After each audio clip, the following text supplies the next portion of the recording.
are the materials we need for today's game. We will need the stage 2 game board, 4 or 5 in a row. Each team will also need 2 paper clips so we can cover up those factors on the bottom. Each team will also need at least 25 of these 2 color counters in order to cover up and claim products on the game board.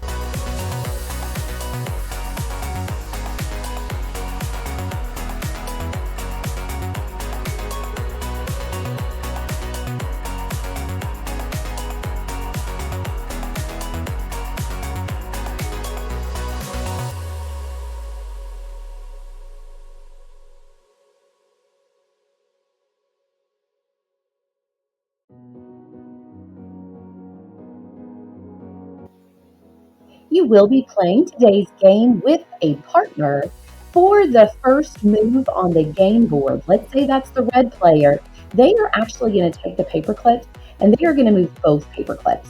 Every game move after that is only going to move one, but the first player to make a move in the game is going to choose 2 different factors and lay the paper clips together on the factor. Now, it could actually be the same number. So I could do technically like 9 times 9, or I could choose one factor from this row, one factor from this row, or they could be in the same row. So this one, you have the freedom, it's 5 in a row game, to select from either row and both of those factors, right? So let's do that to start us off. Let's say that this person begins with 7 times 7. Now this was the red player. 7 times 7 is 49. So they take their colored piece and they cover up the 49. Now, once that player puts their color on the board, it becomes the next player's turn. So now it is my yellow player's turn. Remember, this move and every move after that first one, you're only getting to move one of the paper clips, which is like moving one of the factors. So one of my factors has to stay the 7, but I get to move this one to whatever I want. I'm going to go ahead and claim the 7 because 7 times 1 is 7. So I'm going to take my yellow piece and I am going to cover up the 7. Now, your turn is over when you lay your colorful piece over a factor.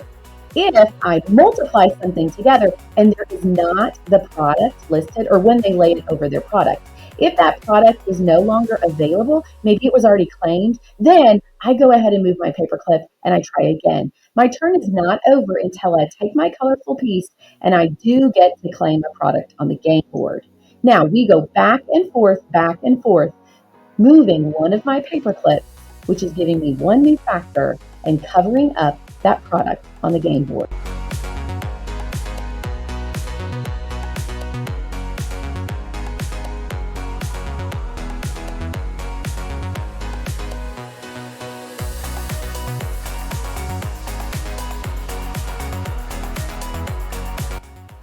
A player wins when they have 5 of their colored pieces in a row.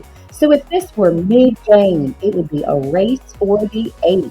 The yellow player wants the 8 to have 5 in a row horizontally, and the red player wants the 8 to have 5 in a row diagonally. Now, let's say it is the red player's turn. The red player looks and sees, look, one of our paper clips is over the 2, and one of the paper clips is over the 7. Remember, I get to move one paper clip, but I know that I can do 2 times 4 and I could claim the game-winning space. So I'm going to move my one paper clip up here to the 4. 2 times 4 is 8.